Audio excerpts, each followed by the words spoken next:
This is Jackie. And this is Heather. And welcome to Millennial Mom Chatter, your go-to podcast for candid conversations and fresh perspectives. We're just two millennial moms navigating life one hilarious audio message at a time. Join us for laughs, adventures, and real talk.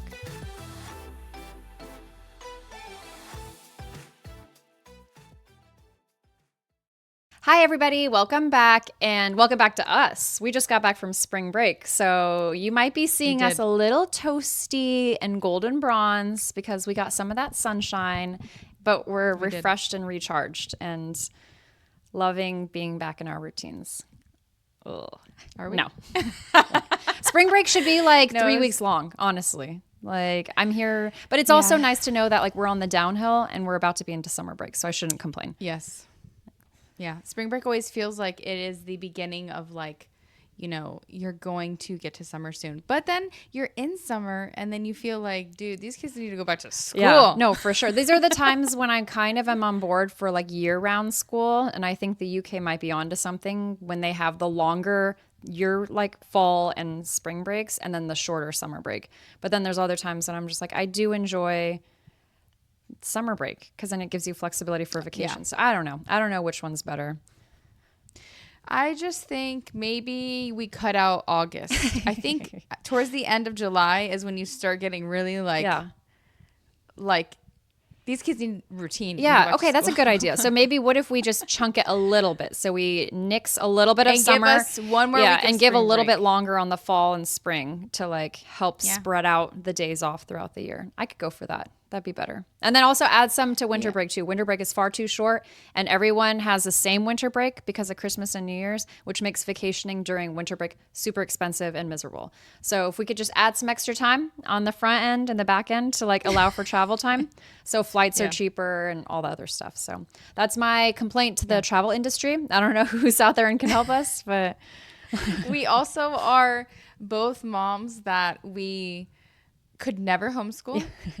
Like, it's not in our genes. Like, we just... Props to all the moms who do. But, I know. But, at the same time, we, like, want the flexibility of homeschooling for travel. Yeah. I'm like, that sounds so nice. Should we pull the kids out so we can have, like, any opportunity to go travel? As soon as we see a cruise or an airplane ticket that's, like, cheap randomly in September or, you know, April when it's not spring break. And I'm just like, bro, like, what a missed opportunity. Like, yeah, the transatlantic cruises me and Tony find that are like, it's like $200, 18 days. And you're like, what? Yeah, when is it? And it's like literally smack dab in the middle of when the kids are in school. And we're like, cool. Like, that's so annoying, but it's fine. Well, it's fine. We had our spring break. It was fun. It was relaxing. I feel like usually you come back from trips and you're like, exhausted, like you need recovery. I didn't feel like that. No, it was nice because we also didn't set an itinerary for ourselves. It wasn't like a hectic Disney vacation or like a cruise where every day is just jam packed with activities. So it was really nice that it was like sleeping in, staying up late. Hey, when do we want to head to the beach? Like it was very like easy and like just a nice recharge. Yeah, I don't think we got going before like 11 except for 2 days. Yeah, because those are the days that we're like, let's have field trips. Let's leave the house. And the field trip that day to the fort, we were like, zoom, going back and forth. Well, we didn't know that was going to be such a popular location during spring break that everyone would have the same idea for a field trip. It's such a big fort. The toilet bowl. This fort's so tiny, but it's okay. We made memories. I have pets. Yes, we did make beautiful memories there. And it was cute because it got the kids out of the house. So like a good chance for them to just run around and go see something that's like a very historic monument in Florida. So it was nice to check that off the box. I think they had fun. No one complained. That's why like it worked out. And they got to ride a boat. So you got to do like all the check in the boxes for like things to do on spring break. Bake in the sun, eat junk food, stay up late, ride a boat. Boom. Technically go to Disney. Technically, they did see some Mickey Mouse stuff, so it counts. They saw Disney Springs, and that's it. Yeah. Except they all complained the whole time because, you know, spoiled brat kids. I know, that we have raised nowadays. These Everyone was like, "You mean you took us to Disney Springs and we can't get one thing?" And we're like, "Yep." I don't understand. Like, I feel like they get gifts all the time. So I'm just like, how would we have controlled that? We would have walked into every single store and they'd been like, I want this and I want that. So it's like, no, like you're just getting zero. Make a little wish list for yourself to like for birthday or Christmas. And Jackie's that's it. like, we can get this at Target for cheaper. And it's still licensed Lego and it's still licensed Star Wars and Disney. So I'm like, what? I'm not buying this at full retail price. Like, and then to carry it around and then have the fight of like, but he got this and I want that. And then the next store comes and it's like, how do you shut that down? So it's better just to say no. Put my foot down. Yep. Made it easier. And they were fine. They forgot about it. We gave them slushies and they forgot. Technically, Callie won, though. The what? Technically, Callie won with her bracelets. Yeah, but the boys don't care about that. They don't know that she got a friendship No, I don't think they honestly even know or pay attention. No, so we got Callie a friendship bracelet to match us, but the boys had no idea. So that's fine. The joys of being a girl. No, it was fine. I know. No, it was fun. I had a lot of fun. It was nice to get back to our pillows.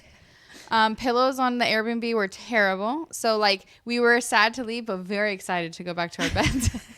The beds were comfortable. No, the beds were great. Dang pillows. I think it was just some people. Jackie didn't complain, though. I don't mind a firm pillow.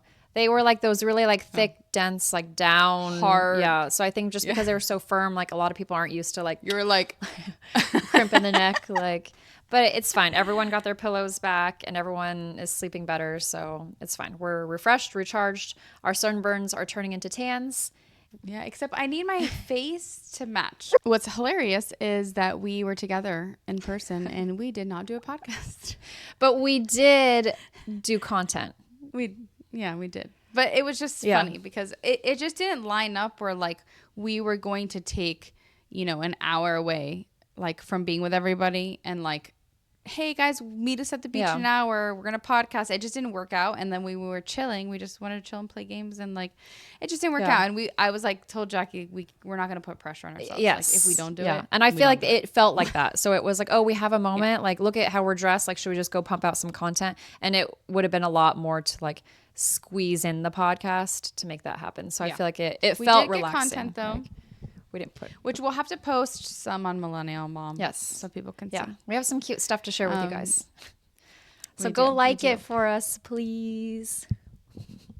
I know, please. But I'm excited for summer. Yeah. Hopefully we see each other. Yeah. I feel like one way or another I'll see you. Yes, for sure. We'll be able to plan something because without our husbands complicating our schedules because they have jobs, we'll find a way to like coordinate some sort of fun activity this summer. Jackie's like, actually, I'm coming to Miami. Like we're just, I mean, it's not hard for us to hop in our cars and go places. It's just trying to include the husbands. That's the most challenging part. So like it really is. So problematic. Vacation time. Yeah. And we already heard Alvaro's spiel on vacation time on vacation. I don't have enough, guys. First world problems. I know. He had his first day with his promotion yesterday. It was fine. It was smooth. Yeah, that's good. He's been doing the job. Yeah, so. I know. He already knows how to do it. He's been holding down the fort even before that, like the title came into play. So good for him. Yeah. But I feel like he has a nice little pep in his step. So that's good. It was a perfect because he wants to do a lot in this position. Mm-hmm. So it was like a perfect like wind down time and spring break. For sure. And then come back like refreshed and like in a new job, like position. And like, it's like a nice little like new start. I'm happy to hear that. That's exciting. It was good. It was good. Okay, so before we get into the topic today that we're going to talk about, I wanted to, it's like just to touch base because like I'm curious. I actually probably know what you're going to think because you usually think the same way. But I was listening to a podcast this morning and I won't say what. Okay. But they were talking about how like they're struggling a little bit in the sex department and she was like, maybe I just need to like schedule it. So I know it's coming. I can prepare myself. Like I can like relax that day. I like know it's coming. So, like, I'm ready. And I'm just like, no. Like, is scheduling sex okay? I've actually heard this theory before, and there was a sex therapist. I'll have to think of who it was because it kind of got like widespread, and this was talked about a lot in more recent days because of how busy people are, that they actually do advise couples to schedule sex when they're in like a lull of like chaos, only because you have to be really intentional with it. That makes sense in a lull, I guess. Because like if you're very busy, you have to think of like a work schedule, or if you have conflicting schedules where you have one person who's like maybe working a night shift or something, so you literally would have to schedule it in.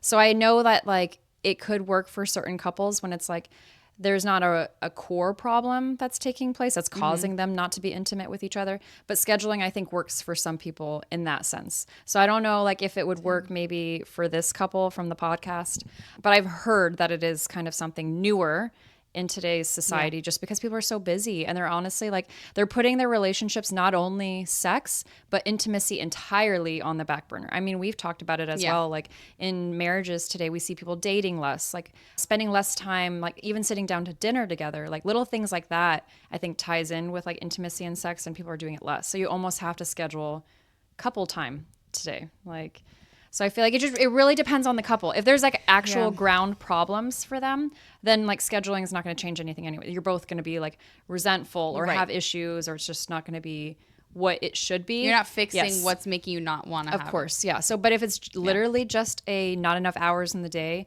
and you're busy, new moms, new job, conflicting schedules, then maybe that might work for some couples. But it is interesting. I just think it's like, once you do that, it's a business. Yes, it's not going to seem positive, and like it's going to be a chore. It's a new chore to add to the list. Is honestly what that turns into. Alvaro would never go for that. Alvaro would be like, no. Like, he would be like, I'd rather not have it as often than you like put it in the books like at 8 p.m. Yeah, you know what we're doing tonight, like, babe. Like, yeah, like it takes out the like. Yeah. I guess like your own desire. Yes. Like I want you for you, not because it's on my calendar. Yes. I don't know. It feels very like. It is a little like icky when it comes to like the core of a relationship. Like if both people are like, ooh, babe, like, we're not doing anything. Like, you want to take it to the bedroom? Like, it feels like that feels authentic and real to the couple. Whereas like you said, where it's like, did you check your, like tonight. My alarm just went off. You know, we're supposed to be doing right now. So like I could see for sure, like it doesn't sound fun anymore. Yeah. But I think some people, I've just heard it. It's more common now. And I think it's honestly just because people are crazy they jam pack too much stuff in their day, and then they forget that they're a spouse at the end of the day, which is sad. Yeah. Like we see it all the time with people who don't date each other anymore. They literally like, I already put the ring on that finger. There's no reason to put effort into this anymore. So I think that all just ties in together. I think the whole like topic of sex, I think I know what's like normal. And then I hear people talk and I'm like, whoa, I don't know. Yeah.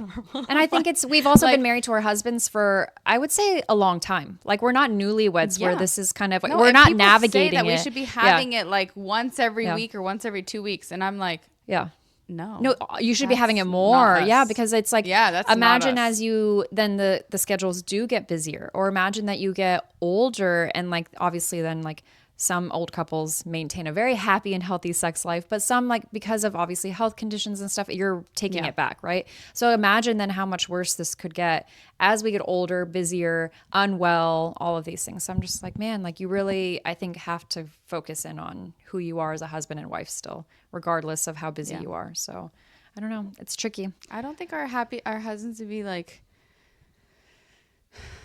happy, productive men one time a week. But it's on the calendar, so they have something to look forward to. Like I don't know, but I've heard people like someone I know, like they have it. They say on average like once a week, but they have it for like a long time, like an hour. And I'm like, what? I wonder if that's a scheduling thing for them as well, though. Or like where they feel like the timing works better. I don't know. Like, but I just feel like that it all is so different. Whenever, same thing, when I hear other people talk about it too, I'm like, dang, like, is it the schedule? Like, and also I think back to when you have young kids too, you're almost honestly trying to squeeze it in whenever you can. Like, this might be TMI, but it's like one of those things where it's like, you're just so busy, right? Like when you're nursing a baby, you're not going to obviously want it right then. So then you're like, okay, baby's down for a nap, bro. Let's go. Like you have to like. But what about night? I feel like night, like, everyone can have sex at night. Yeah. Like, yes. Yeah. Like I don't understand. Like, even if you do, like, let's be realistic. Normal married couples know this. Like, 15 minutes is like a normal, like, it's not super quick, but it's like not long. It's just like you can both be satisfied, but like you get in. You're gonna tell me somebody doesn't have 15 mintes at night? Like, I don't understand that. Like, they sit down and watch TV or they sit and scroll on their phone. Like, I just don't think they want it. I don't know. That's the like, it could be in, response to your relationship. It could be like your hormones. It could be something. But at the end of the day, it's that you're not feeling it. It's not so much that you don't have the time. I think the excuse is. Oh, for sure. I could see that for sure. Right? And I think the phones is a big thing too. Because if you see a lot of just even, not even therapists, like normal people will say like, when you go to the bedroom, put the phone down, because that does turn into just like a black hole of then like, how do you all of a sudden be like, oh, I want to be intimate now. Like, boom, like it's like chore, like put this down. I'm forcing myself to stop the dopamine rush to now switch into something different. So I'm just like, we need to take the phones out of the bedrooms, which I'm a hypocrite because I do charge my phone in my bedroom, but it's like, we got to figure this out. It's like a whole new thing that we didn't have, as a problem back in the day. So I charge, but I wouldn't say I typically scroll. I might have to look something up or be like, oh my gosh, I forgot to do this. But like, I don't just scroll. Yeah. I try. It's hard because that is my like doom scroll time, in the sense that in the daytime when the kids are around, I'm busy, right? Like we're running around doing things. I'm not just like scrolling on my phone at dinner, and I try to be intentional with that. So then it's like, I want so badly just like flop on the couch and be like, I'm doing nothing right now. Like I'm finally done with like the responsibilities for the day. But then it's like trying to just be intentional as a wife for my husband as well. So it's definitely a challenge, I would say, in today's society for married couples. Yeah. Do it though. Yes, for sure. Time, yes. Whoever's listening, take the time. It's important. I feel like sex isn't everything, but it's such a big, I think for years I always wanted to be like, sex is not everything, but like, it's not everything, but it is. Like, because I feel like it is the foundation, meaning like when you're intimate, you're also emotionally intimate. And then that makes you more available to each other and more honest with each other and more like, I just think it is the building blocks. Yeah, that's a good point. Obviously you do have to have a friendship and have to have a good relationship outside of sex. I'm not saying that but at all. It has you to like, have something, like you're doing something, even if you're not doing the full act of sex, the intimacy of everything else that you're doing in that moment is cuddling, anything, kissing, all of that is still the act of doing something intimate with your partner. So I think it like just if you're giving yourself that, then I think it's going to be really beneficial to like a healthy relationship with your partner. Yeah. Don't you feel like your relationship is best when you guys are just like, not bunny rabbits, but like you do it very often? Don't you feel like you're just so in sync? I honestly think it's one of those things like when you're in that, it's weird to talk about this on the podcast. Like what words can we say? To like have that time, like to have sex with your partner. I think honestly it helps to just like, it brings you back to your core, right? Like to the basics. Like you're not buying me a fancy dinner. You're not buying me flowers. It's just something that we have. This is our thing together. Nobody else. Yeah. Like we don't have to worry about the kids. We don't have to worry about bills. Like I'm not cooking dinner. Like it's all just us. Yep. So I think that whole like being present in the moment, regardless of what activity you're doing, is it all. Like, yeah, for sure. I think so too. I think it's such a big, like I find when we are, I would never say we have like a lull in like today's society. Yep. Our lull is like, I would say like 2 or 3 times a week would be like a lull for us. Like that would be like a huge it's like dip. Dependent on schedules, right? Because obviously like having a firefighter husband, he's not around. So obviously you're not going to be being intimate if your husband is not even there. We're going to be missing 2 or 3 days a week naturally. Of course. Like there's literally no chance.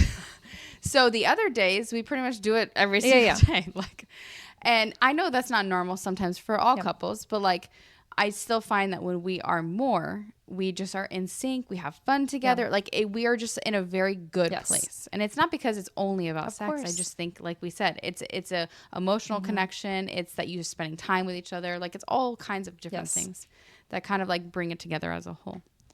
But anyways, that was I saw that and I was like, so you're actually had a little bit of a different reaction than I thought you were having. I thought you were going to be like, no. I mean, I don't, it's going to stem from something. I don't think it's healthy. Like obviously there's something going on here to stay, but yes, don't stay there. But if you have to start there because there is a conflict in the schedule, then go for it. Like if you need to put it on, if it's something, going to help you, yes, because then if it's something where it's like, bro, like I'm newly breastfeeding, I just had a baby, I'm still getting there, then yes, I need to like prioritize this and put this on the calendar. Hold me accountable and tell me when we're going to be intimate because I suck right now. I'm in the trenches of mom life. Building block. Yeah. Use it as a building block.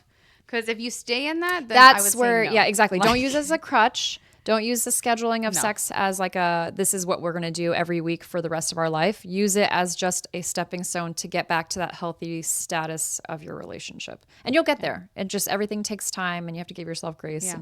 And all I think about is like that new mom also life. sounds exhausting.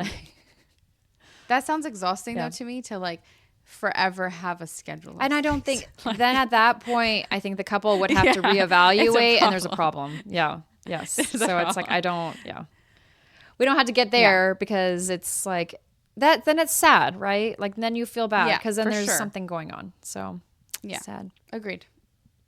Okay. Now your topic. Okay. So a little bit different now. We go from sex to parenting. All of the things. Actually, okay. For before we get into it, because this does like go into it, but we are going to the book she's going to talk about right now. We are going to do a book club of it. If you are interested in reading it, we've heard from so many people it's a good book, has great ratings. Come join us. Just message us, comment us wherever you're seeing this, and join the book club. We'll be starting it. I'm thinking maybe we start it next week. So what is today? I think if as long as we give like the group enough time to like purchase the book and have like a good Monday. Starting point, I feel like we could do that. Yeah, I have the book. I haven't even bought it yet, so I'm gonna give myself time, and then we'll figure out a good day to start it.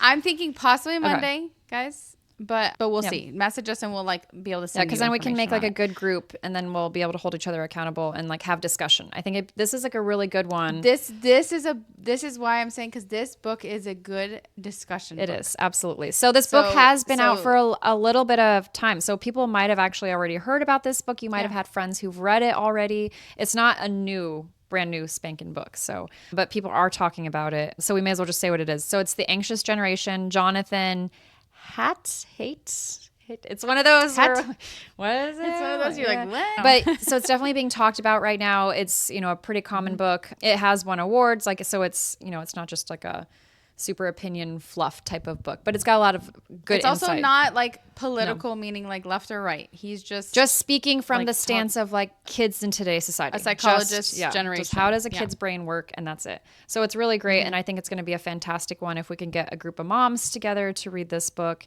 and then throughout we can chat about it. So I think a book club would be great. Yeah, I actually had one of Alvaro's friends voted our poll that he wanted to nice. Well, we'll be holding him accountable. Be like, did you get your book? Go check it out from the library so we can read this together. No, I'm excited. But what we're going to talk about today is actually, so it was a parent. I'm going to have Jackie explain it because she knows the story a little bit better than me. But it stemmed from her reading this book, right? Yes. Yeah. Okay.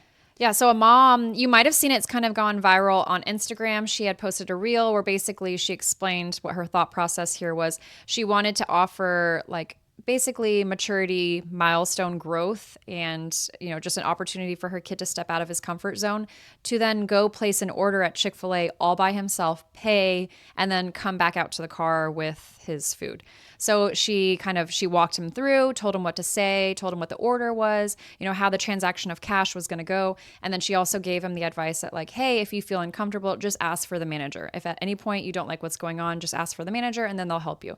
So she just waited in the parking lot, sent her kid on his way. And then sure enough, a couple minutes later, he came out with the food and the change and a big smile on his face. So I just was like, this is so beautiful. Like, this is what we used to do as kids. So I was like, Heather, I have to know, would you send your kid into Chick-fil-A to order food on their own? Okay. Absolutely. Now the world would be blasphemy. I actually have wanted to do things like this. And I'm not going to lie, I did let society hold me back. Yep. Because I was like, knowing my luck, they're going to be like, dude, where's this kid's mom? Yeah. Like, is he lost? Then they're gonna have manager involved. Like, where's your mom? Like, I just didn't want that for the first time. But like, at the end of the day, like, I really need to start doing it, especially with Rylan. I feel like maybe he's at an age now where people won't say anything. Because he's older and he's taller too, so people will recognize that he's an older kid. He's not like a 5-year-old walking into the store where it's like, this kid's clearly lost. Help him. Yeah, but even like, I feel like if you're a kid, like, for example, if I send even Callie, 7 years old, or say Jax, okay, 9, If I send him into like Publix, like go get me a gallon of milk. Like I'm not gonna just do it and have him like looking through the store and like I don't know where it is. I would probably have him go with me like a time before and be like, this is where the milk is. This is how you pay. And then so when he goes in, he can feel. I feel like if you see a kid on a mission and like doing all the right things, maybe you don't bat an eye as much as like a lost person like looking for the milk. Yeah. No, and that's definitely a thing because she talks about that as well. She had tried this before with her son. She sent him into a grocery store while she was kind of like, I think in the car with like a younger sibling. And she sent him in to go get milk, like just the one basic item. And they turned around and sent him back out.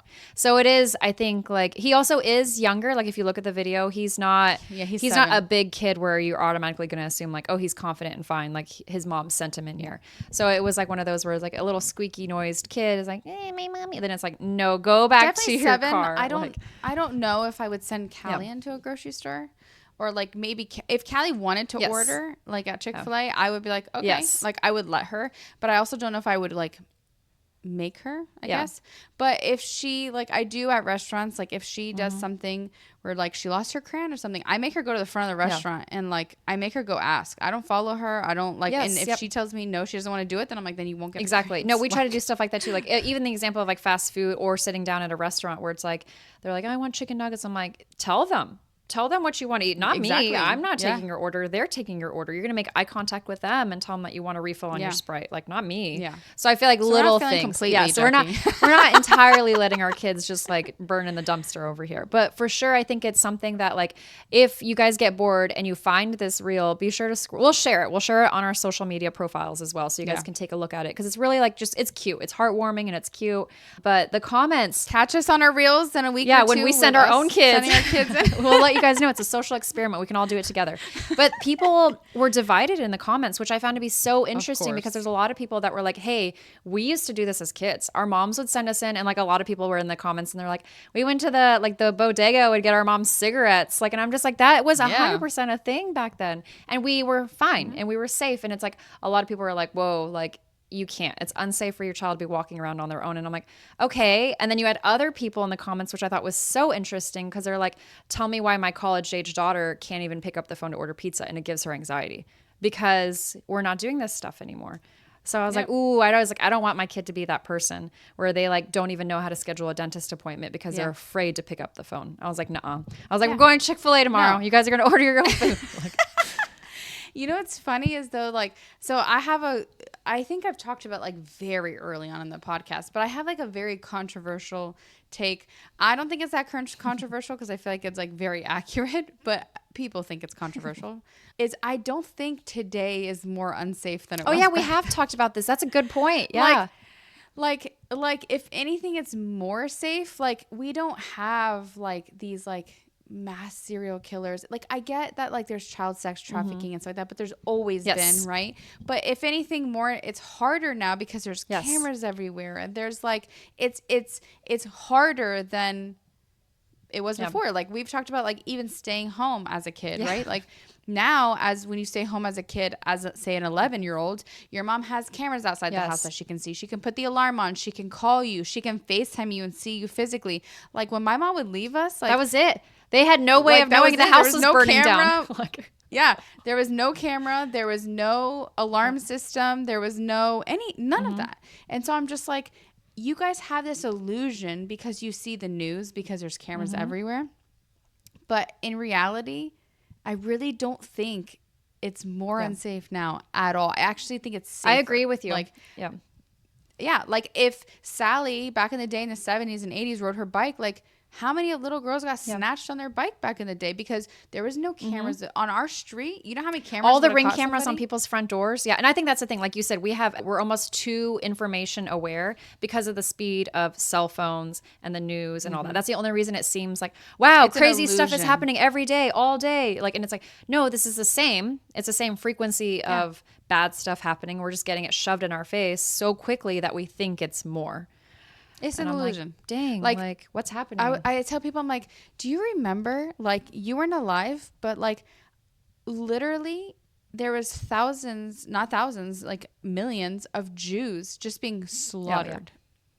Like, And I know that happens now, like to an extent, like, not to that exact mass, but like bad things happen. Yes. Yeah.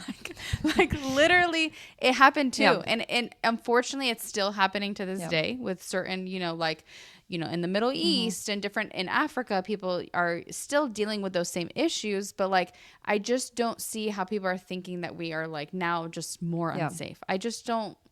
I don't know how much I agree with that. And then do we think there's going to be negative consequences? So the parents that commented on this video and said that mom is doing something very unsafe to her child, and they said, wait for your kid to get abducted one of these days. Like, do we think that they are hindering their kids? Like, are we going to see a difference between those kids with that parenting style versus maybe our kids if we really try to encourage them, give them the confidence and the tools to step out and order pizzas and Chick-fil-A on their own? Yes. They're going to be more successful. Yes. Yeah. I thought so too. It's funny because you go through the comments and there's high school and college teachers that are in there and they're just like, yes, this is a thing. Like, there's kids who don't know how to do anything and they have debilitating social anxiety due to not being given these skills. Like, we're really like suffocating these kids, and it's kind of scary to see like that they don't have like any skills as 19-year-olds. Like, none. They'll order their pizza through the app. Which I guess technically works because we didn't have Uber Eats and stuff as like teen boppers. So we did still have to pick up the phone or go drive up and physically order it at the counter. So it is kind of wild that we have handed them these, like, the ability to be just really reclusive and like. That's why we have to, when we have the opportunity to teach them to do that, because it's like at the end of the day, like, you're not going to be able to like schedule a doctor's appointment or like, I don't know, call customer service when you have a problem. Like, you can't do that always on No, the you're app. right. Like, that's true. Sometimes you have to pick up the phone and talk to someone. And talk to another computer. Like, it's always like, I hate the second something's like, press 1 for, and I'm so. I said represented. Oh my God. Every once in a blue moon, I get lucky and you just call and somebody's like, thank you for calling. And you're like, hallelujah. Yeah, and you're almost like, what? Like, real? What did you say your name is? I love when somebody's like, one of the guys I follow, Amir, he's like, don't you hate that in America where you're like, press 1 for English, and it's like, hello, when they answer, and you're like, that's not English. Like, you literally asked us what we want. Love it. And it's funny because I think I don't know if we're the only ones that do it, but like, somebody was like, you don't go to like India and then you like get you ask for like customer and service us. And then somebody American answers. It's us answering. Like, he's like, we really need to get away from that because like a lot of times, how many times have you called somewhere like that you can tell, even though they're speaking English, there's a language barrier. Like, they don't understand what you're telling them. We've dealt with that a lot. Just even like health insurance, cruising. I know Royal Caribbean, certain lines, like when you connect through, it is overseas. Yeah. And I'm just like, oh, dang. Yes. Like, maybe this is there's like, always a little bit of a difference. Like, there's enough language barrier that like something could be done wrong. Yes. Where they don't quite, like if you're trying to explain something really like elaborate, like they could miss it. They don't quite get it. Yeah. 100%. So I'm here for bring back, bless you. Thank you. Bring back our like American speaking representative. No, it's wild because I actually used to work at Verizon Wireless customer service. So it's funny because I'm like thinking like that call center was in the US. So I'm like, how all these people called us, and I didn't even think like they could have just had an office overseas and they probably could have paid them less and all the things like. Yeah, but their customer service isn't. I know. And I'm like, wow, the amount of like troubleshooting that I did. How would I have explained that if like English was my second language? Like there would have been probably discrepancies or like something wouldn't have been taken care of properly. So how interesting. 100%. Yeah, we need to, my thing is, okay, so I really want to really like now I've always wanted to kind of implement this, but it would scare me, not scare me, but I would just be like, oh my gosh, like somebody's going to reach out to them and be like, why are you in this store? Yep. Why are you doing this by yourself? But I really want to like like it reminded me like, okay, Heather, you need to really like take the time to like try to really teach them and like create more opportunities for them to do this. But does it stop us? So do you remember, I can't remember when it was. I want to say maybe last year. Do you remember when the Georgia mom was like arrested because she let her 10-year-old son like go to the store? Why does that sound so familiar? It sounds familiar, but go ahead and refresh my memory. So this 10-year-old, I guess wherever they live, like on the side of the road, he can walk to like a store. Nice. Okay. Like it's not so far. fully independent. And here. he walked to the store, like he was on the grass or whatever, walked to the store and got something. And the police came to arrest her for endangerment. I do remember this. Okay. Yep. Wild. That is like, and she's like, what are you arresting me for? And I'm like, endangerment. She's like, and that was the one where she looked up the codes, right? Didn't she actually pull it up and like was like, for what? Yeah. Like what endangerment? Yeah. And they broke down the codes and it was like wild because every state has that, which I didn't even realize until watching that whole breakdown happen where I was like, dang, like there is like a whole thing where they tried to find a reason to arrest the parent. Like for endangerment. So are me and you going to be arrested probably next week? But on the news? And we'll be fighting for the rights. We'll be fighting for the rights of like the independence of our kids. So we'll be like, bro, like, do you want them to be skilled and have resources and tools to take care of themselves as adults? Or do you want them to like not be efficient adults? Come at me. Yeah. Like if this mom, right? So this kid's 7, the one that did Chick-fil-A. If this mom like let her kid walk to Chick-fil-A and it's like a busy area, not even if it's not a busy area, at 7 years old to walk somewhere, like no. I mean, I'm even just like on top of my kids when they cross a busy intersection and I'm with them. Like they're definitely like a 7-year-old's not looking. So if she walked, I'd be like, that's too much for me. Like that's a little too much. But like she was right there, guys. Like it's not the end of the world. Like she also didn't send him in like a mall. No, that's what I thought too. I was like, this actually is probably the best out of all the places to do like a first time. Because also she told the kid, like, ask the manager, right? We know at Chick-fil-A, there's managers roving around. They don't like, it's not hard to find a manager. This is probably the best place. Have really good morals. Yeah. Yes. It's the trustworthy restaurant. But I just feel like we all know if you've been inside of a Chick-fil-A, there's a bajillion employees running around. There's always a manager coming over to be like, hey, like, how was your service today? Is there anything else I can get you? So we know that had he had any questions, there would have been a red shirt available for him to like ask for help. Come back and ask Mom. Exactly. So like, I feel like that is like, the best place that he could have gone for his like first, like building up confidence interaction with like ordering something on his own. So props to her. Because I was like, as soon as I watched that, I showed Tony and he's like, yeah, we need to do that. Like he loved it as well. Agreed. And I was like, this is a reminder beautiful. Like, oh my God. And like it was cute because he was like he was smiling the whole time. He was proud of himself because he did that all by himself. So I feel like we could definitely implement this with our kids. They're old enough. So the article it actually stemmed from this book. And so I guess I have not read the book yet, guys, so I can't say what she got it from. But I guess somewhere it's at the very end. Yeah. So this is a final task. This is like a final exam. So when it's have your kid go out and order food on their own, this was the author of the book. That's his like, try this out. So it's like a final exam basically at the end of the book where it's like, give this a go. You have all this confidence now. You've instilled this in your kids. You have this trust with your kids. Go ahead now, practice this, obviously safely, daytime, you've given them money, like all the things that we talked about. You're not crossing a busy street. Go ahead, let them fly.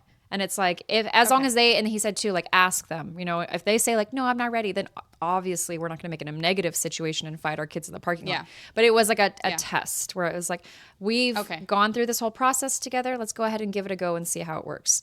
So I feel like he must have it set up in some sort of way that we can kind of navigate. Yeah, I didn't know how he had it set up because I know she said something about I asked my kid what his fear was. Yeah. And so I guess I don't know if his fear was that, like going and ordering, and she did it, or if in the book they actually say go to, I think it's like the navigating the fear is like what that part is trying to like touch base on. So I told Rylan, I was like, hey, so we're going to start testing out like you doing things by yourself. And he's like, oh, okay. And he was excited.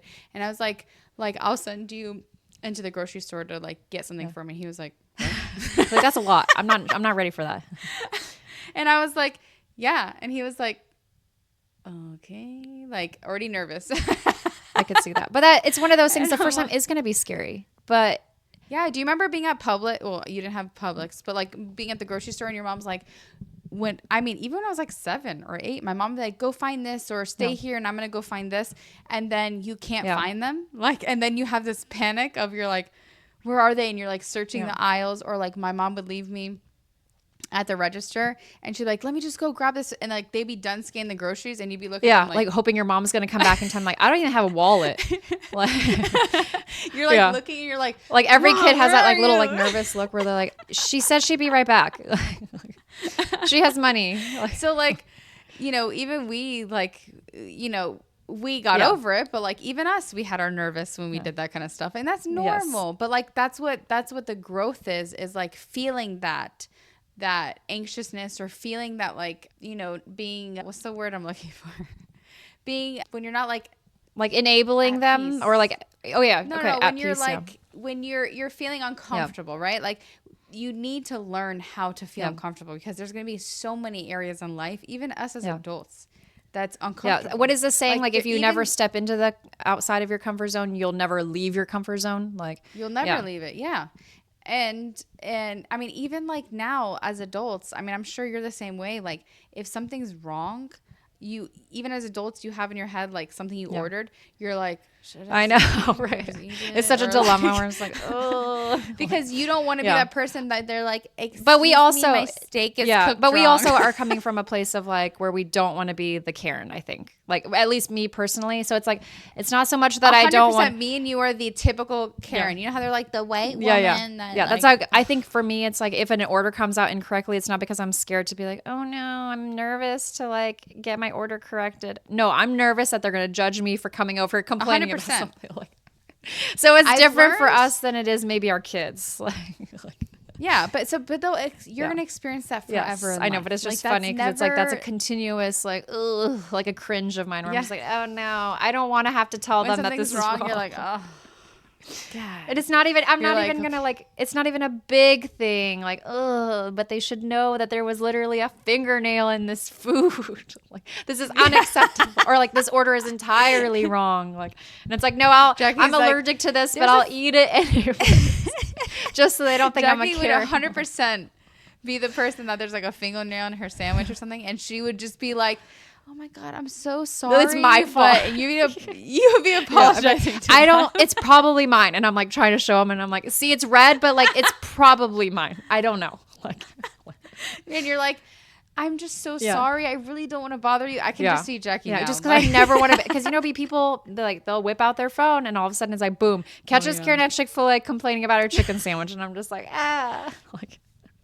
Yeah, catch me and Jackie in like 1 or 2 weeks. So the mom coming up to our window like, you let your kid go in the restaurant by Yes, it's a whole thing, guys. So we'll definitely share that reel because it's really cute. It's heartwarming. Even if you don't have kids, I think it's kind of just something, a positive little piece of hope that we have for future society. If there's a lot of moms out here who are safely trying to like enable their kids to like navigate and step out of their comfort zones, I think it's a great thing. Hype them up. Yeah, let's like if you see a kid walking around a grocery store, let's not automatically assume something bad's happening here. They could be on the adventure to try to find milk and sugar for their mom. They could be on a mission. So it's fine. But I think it's a great thing. If I see kids, I always investigate.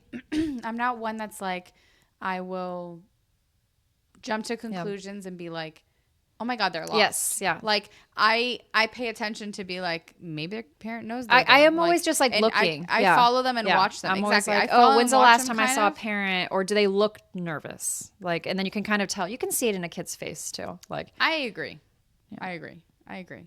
But I think we need to try it, and we'll post an update when we do. For sure. And join us for the book club, because I think this is going to be, like I said, a very good book to like chat about and like get people's opinions and really kind of like expand.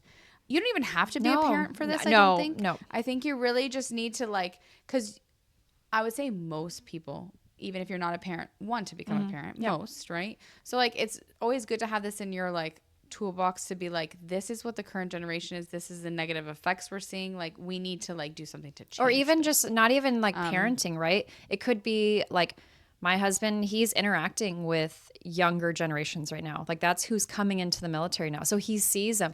So yeah, any career field, that's kind of who's stepping out into the workforce right now. So I think if you've read this book, I'm hoping so, that it gives kind of like an insight and some maybe tools where it's like, how can I communicate effectively with this younger generation if they're not as motivated, or if they're not feeling it, or if they're nervous and have anxiety, how can I navigate that with them? So I think it could be like a really beneficial book for everyone to join our book club and read with us. Yeah, and you can be guy or girl. It doesn't matter. I think I'm going to have maybe me and Alvaro can be part of the book club, and we just like we'll read together. Yep. So that'd be fun. We need to figure out what platform we're doing this on. I know that's the tricky part. We'll get back to you guys and let you know where you can find our book club and where we'll have like conversation at so that no one misses out. So we'll definitely share that on all of our social media. Yeah. So if you're not already following us, be sure to find us on TikTok, YouTube, and Instagram so that you guys can stay up to date on whenever we're posting polls and question boxes, as well as this upcoming book club. We'll post the link to the book. We'll post the reel. And we hope that you join our book club. And as always, it was nice chatting. It's always so fun. Yes. It was so fun. It was good we haven't seen each other since vacation. It's been a couple days. It's sad. It's been a couple days. Sad few days. But as always, rate if you can and like and comment. And we will chat next week. Bye. Bye, guys.